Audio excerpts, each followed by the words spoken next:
Tom Lee, as I said, is with me now as we turn back to the markets. He is a CNBC contributor, of course, Fundstrat Global Advisors. So it's good to see you. Great to see you, Scott. It's been a turbulent week. It has. Is it portend something that's going to come forward here for us? Well, part of it is, of course, as you know, we're in earnings season and markets tend to be volatile around earnings. I'd say that some of the high-profile declines, like Intel, look bad over a one-day period, but Intel was $17 a year ago. So to me, it doesn't surprise me that you could see some of those stocks have done really well get punished a little bit on earnings. I mean, this is a hard one to say it's representative of anything. I mean, you know, the company's obviously been challenged. They have the government backstop in there, and the stock was up a ton going into the print. As we turn, speaking of the print, the prints that matter next week, the mega caps, which you still love, but not quite as much?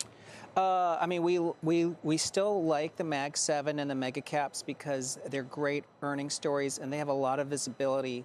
But as you know, our top picks this year in terms of sector is energy and basic materials. But as far as earnings stories go, yeah, I think next week's critical because you got most of the Mag 7 reporting. Tom, you're crushing that so far with that call. Energy and materials are the two top sectors.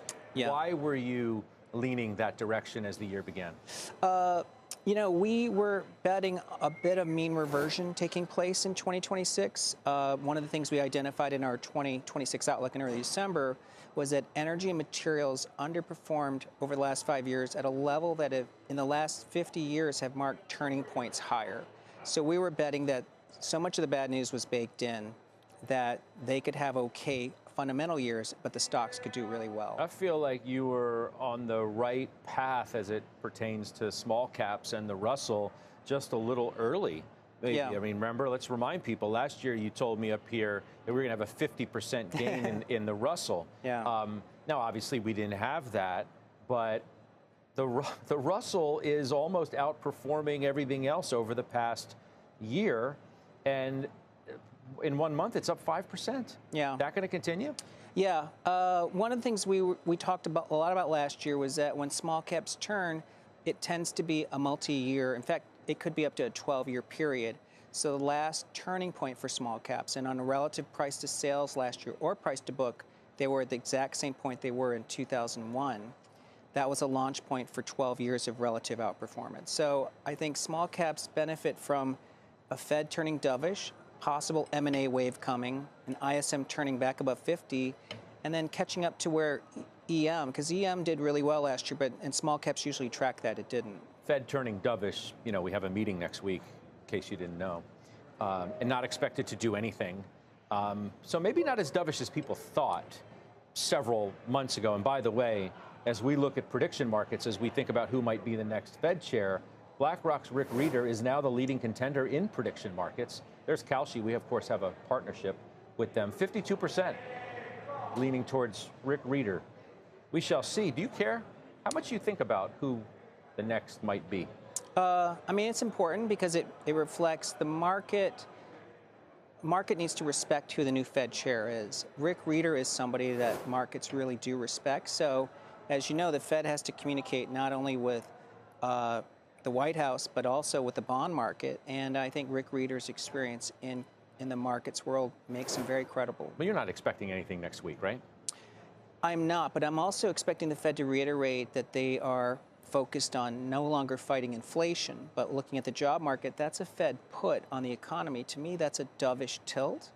And as long as they're not fighting inflation, to me, that's a dovish Fed. And that's why you think the equal weight S&P is up 4% so far this year compared to the S&P, which is up 1%, and the NASDAQ, which is only up 1.5%? Yeah, I think so, because as you know, not only is the Fed no longer is trying to establish inflation credibility, which is hawkish, QT has ended, which to me is the same as a version of QE starting. So we are facing a dovish Fed.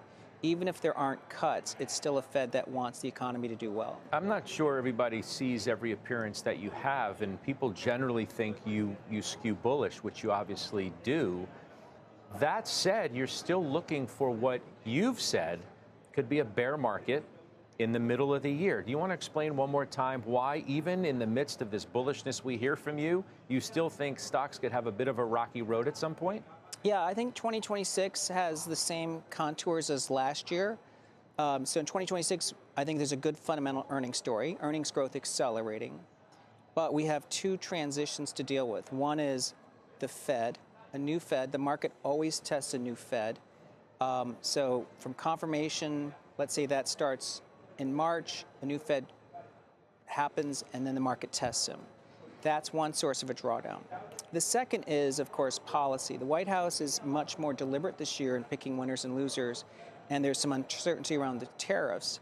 Last year, that was enough to drive a 20% decline in the S&P. So I think the combination of policy uncertainty along with Fed could create a drawdown that feels like a bear market, but that's from higher levels as well. Did it make you nervous, the events of earlier this week, speaking of policy uncertainty?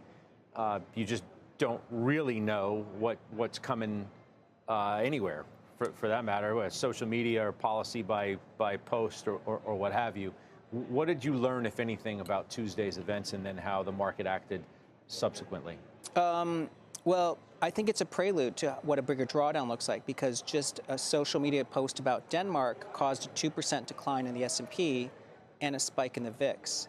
And that was, of course, quickly diffused. But imagine a scenario where there's a series of policy headlines that markets get anxious about. It could easily lead to a larger drawdown. Which some expect more volatility. Let's find out what others think as well. Let's bring in Keith Lerner. He is of Truist Wealth and a CNBC contributor, Malcolm Etheridge of Capital Area Planning. Guys, good to have you. What about that, Malcolm? More volatility ahead after this turbulent week?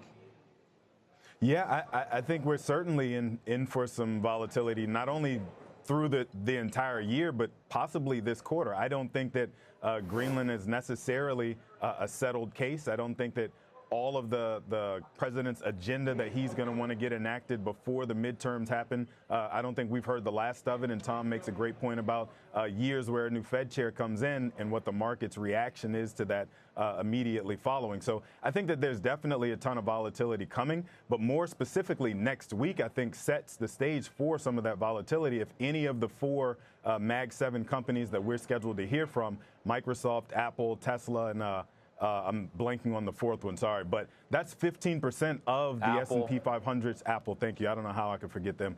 But that's 15% of the S&P 500's weighting, and that is very important because it's going to determine whether the rotation away from tech continues, or if we hear guidance from those four companies that backs up what we heard from TSMC a little bit ago, that basically bookings are sold out through the entire year, and the money that these companies have been spending is not going to slow down anytime soon. That is very helpful for materials, construction, utilities, those kinds of names. And so I think it helps to keep the party going within tech. Or if we do hear some weakness in that guidance, maybe it starts to show that more of a rotation into IWM, the small caps, things like that Tom's getting excited about. Isn't it interesting that you forgot to mention Apple? The stock's poised for 8 straight down weeks. A lot of investors have forgot about it lately because it hasn't given them, Malcolm, much reason to think about it. Certainly, relative to what their AI story has been, and when you compare it to some of the other names.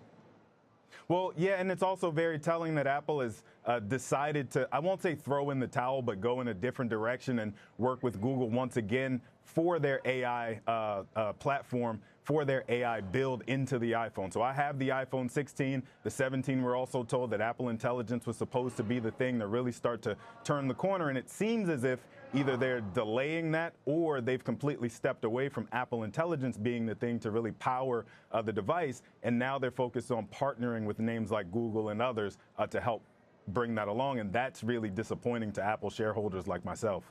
Keith, what's at stake, do you think, next week? I mean, this happens at an interesting time where these stocks, for a change, are not leading going into their prints in many respects. Yeah, great to be with you and to join the discussion. So, I mean, I agree with some of the points were brought up. I mean, so far we've had this really consensus rotation into everything but tech. Tech's down for the year. But, as I think about this, Scott, and I zoom out a little bit, the technology sector was up more than 70% off the lows. And I think the last 2 or 3 months has been a consolidation.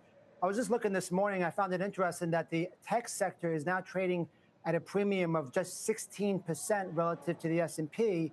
That's the lowest since 2021, and it's well off the premium of about 36 or 37% that we saw just a few months ago. So we are still positive on tech. It is a critical week with sentiment now more subdued. Expectations are lower. So what we want to see is that these names clear this lowered bar as we go into a really jam-packed week of tech earnings. Would you be overweight the group, or would you now lean more heavily towards the rest of the market? So what we've done, we still have a legacy overweight to tech and communications, but we were with you in mid-December when we upgraded the industrial sector, the energy sector, and materials. And our philosophy today is we still like these other areas long term, but it doesn't have to be either or. We still like them. They've been out of favor, but we still think as this market broadens and we have an uptick in the economy, that these other areas should be able to participate. And it's going to be hard to catch all these rotations back and forth, right? So why not have some of both? And that's where we stand today. Tom, I mean, we're going to be reminded of something next week. Either reminded why we lean so heavily into these names, or reminded why we've started to move in other directions in the market. Yeah. I mean, and it could be a mixed bag that I think you might have some tech names do really well because they're surprising and they're reiterating guidance, and maybe there's a couple stumbles here and there. But to me, it's still, as a group, linked to the AI trade, and I think it's still a central driver of not only U.S. but global GDP. This sucks a lot of oxygen out of the room, guys. I'm aware of that, but let's move to some other areas of the market that I want to get your takes on. Malcolm, gold, it's just about at 5,000. Silver's at 100. I mean, these are record levels for both. How do you feel about clients getting exposure there if they don't already have? Are you a believer that the trend just continues to move higher? I do. I think that we go from 5,000 and then we start talking about when do we see 6,000, because the angst in the markets that we're talking about, it's not going away. And it's also not going into the 10-year Treasury the way we historically would expect it to do, with yields continuing to rise. And so I think that gold more than likely continues to be the safety trade globally for investors who are either selling away from America or U.S. investors who are also thinking maybe I ought to be looking somewhere outside of the S&P 500. Keith, what is this about, this move towards 5,000 and perhaps beyond, as Malcolm suggests it could go? Yeah, I think it's a combination of things. I think today we're seeing the dollar a little bit weak. Central banks are buying some diversification outside of the U.S. We've been bullish on gold all last year, and we still are this year. I will note, at least on a short-term basis, I do think these trades are getting a little bit stretched. And, with commodities, momentum often begets momentum. So you don't want to try to call a top. But when we looked at silver just last week, and the run that we've seen on a 6-month basis is the most we've seen since the Hunt brothers in 79 and 80. And when we've seen about 5 other circumstances when it's gotten this stretch, and sometimes it does continue to move forward, the next few months. But when we look at 12 to 18 months, the risk reward has been less favorable. Now, obviously, the dynamics that's causing that may be a little bit different. But at this point, we're telling our clients we still prefer, we would prefer gold from a portfolio diversification standpoint. And we don't think the risk reward is that compelling here for silver. So we'd be patient for a pullback, even realizing that may come from a higher level. Tom, gold, I'll tell you what, looks a heck of a lot better right now than the alleged digital gold, Bitcoin. What's going on there? Risk on, it doesn't really do anything now. Risk off, it doesn't do anything either. What's it correlated to, if anything? I think crypto has been suffering from deleveraging. In October 10th, there was that one-time price shock that was the biggest deleveraging of crypto in history. And then this week, crypto was doing well until the Greenland announcement, which triggered the move in JGB yields and a deleveraging in crypto. So I think crypto, unfortunately, is sort of would track gold, but you have to subtract deleveraging, and I think that's really what's been hurting crypto. I mean, these calls it, it's the the new reserve currency. Break out the gong on that. That it's the new gold. Break out the gong on that. I mean, have you rethought where you thought that this could go over a period of time? Because your targets on it were so unbelievably lofty, and now I question as to whether they could ever be reached. Yeah, well, I think Davos was pretty eye-opening. Larry Fink talked about everything being tokenized onto a common blockchain. David Sachs talks about how once the Clarity Act's passed, digital assets and basically the architecture of Wall Street are going to merge. I think crypto is still really relevant as a settlement layer, but it is more a story of smart blockchains, which is more of an Ethereum story over Bitcoin. And as you know, Bitcoin maybe is getting dinged because there's some concerns about quantum being able to steal or capture a third of the Bitcoin legacy wallets. I don't think Bitcoin's story is broken. I think it is waiting for clarity, but institutional adoption's growing. So I still don't think $200,000 Bitcoin is that crazy. It is just a doubling in price. And think about where gold was and how silver's moved. Historically, those big parabolic moves in crypto follow parabolic moves in precious metals. So I don't think that this is a broken story unless it doesn't happen in the next couple of years. Okay. Don't sound as though your conviction is as resolute. Well, it's perhaps. those gongs, Scott, the gongs. I mean, it's the truth, They're though. still ringing in my ear. Well, yeah. You're too young for the Gong Show. You should go back and check it out. Yeah. We'll see. Tom, thanks. That's Thank Tom Lee. Malcolm, thank you. Keith, you as well.